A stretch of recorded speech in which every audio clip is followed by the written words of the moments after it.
Hi folks. So the goal of this video is to introduce you to myself, let you get to know me a little bit better.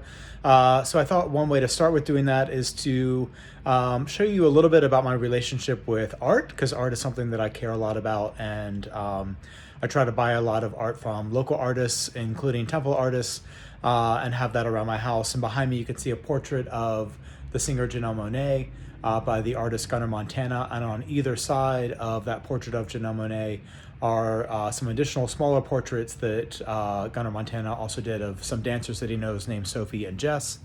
I'm turning around to show you a painting by Stephanie Pogus, who is a temple artist, a temple painter, as well as a smaller piece by a local artist and journalist named Natalie Hope McDonald. That's a portrait of the artist Keith Haring. And Natalie knows how much I love the color orange, although I'm not wearing it right now, I'm wearing red, but she called this piece Orange Keith for me. So I am originally from Greenwood, Virginia, which is outside of Charlottesville. Charlottesville being a small college town, Greenwood being a very rural, isolated area, working class or farmer. My father worked in factories and occasionally tried his hand at farming. My grandfather, his father, kind of did the same thing, also worked in the same factory. On my mother's side, most of the men and many of the women worked in lumber yards. I'm going up these stairs, which really just go to the roof, but I wanted you to meet Baby Bear, who's my cat, and she's already out of here. Oh, she wants to say hi. So I grew up there. I was a first generation college student, although my little brother and older sister have since gone to college as well. I went to James Madison University in Harrisonburg, Virginia. I double majored in religion and philosophy, were one major. It was a combined department. I focused on religion though.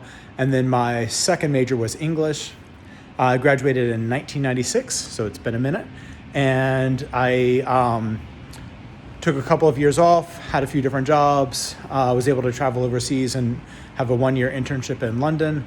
Turn around to show you a portrait, a landscape by a temple painter named Keith McIntosh, who's also a sociology graduate student.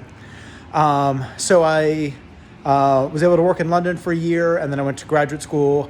I got a master's degree in English with a certificate in American Studies, followed by a PhD in sociology, and I finished that PhD in 2004. I'm going to have a seat and finish this, otherwise I'll be too distracted. I finished that PhD in 2004, and I've been at Temple ever since. So to say a little bit about what my work looks like as a professor at Temple, my work combines teaching, research, and service or administrative work. As a teacher, I'm teaching this course this semester, and then I'm also teaching a large lecture course called The Sociology of Popular Culture. Last semester, I taught a graduate seminar on teaching methods called Teaching in Higher Education, and an undergraduate seminar on social entrepreneurship. My research currently focuses on disability. I actually just finished a graduate certificate on disability studies here at Temple, and I'm writing a book about issues of morality and disability and the ways that we create or treat some disabilities as morally superior and other disabilities as morally problematic. And I try to look at the ways in which applying morality to disability, whether good or bad, is always a problematic lens through which to see disability. And I do that by looking at both disability in popular culture and disability in public policy. Turning around to let the cat back in. So that's my current research, and research and writing is a big part of my job. I have also written some other books. My dissertation got turned into my first book, which was called Legislating Creativity. It's about government funding for the arts. That came out in 2010. My second book focused on issues of identity and inequality in popular culture, called Pop Culture Freaks, which came out in 2014. And then in a second edition in 2018, I have a book on social media called Social Media Freaks, which came out in 2017, and then this book on disability is set to come out in 2022. So there's an expectation that I do regular research as part of my job here at Temple. I am also the director of the Intellectual Heritage Program. I've been in that role since fall of 2017. I will continue in that role until this coming summer, and then I'll transition to become the chair of the sociology department.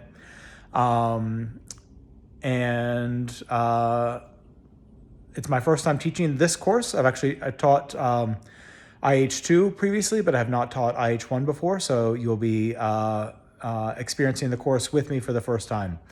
What else do I want to tell you about myself? So I identify as a queer person with disabilities. I also identify as a cisgender white male from a working class background, now living a middle class life. In terms of my disabilities, they are largely invisible disabilities, including epilepsy, anxiety disorder, and PTSD. Of those, the epilepsy is the one that requires the most energy and the most time in terms of managing my seizures and things like that, but I have them fairly well maintained and managed at this point. And I'm happy to talk more about that. I'm also happy to talk more about anxiety. I know many students confront issues of anxiety and anxiety disorder and don't necessarily hear much about teachers who have the same issues, and so I'm happy to make that more visible and to talk more about those kinds of issues in the classroom. And to bring those lenses to the text that we're reading this semester as well. So that's a little bit about me. If you have any questions, you're welcome to send them to me. Otherwise, I'm looking forward to getting to know you, and I will see you soon. Take care.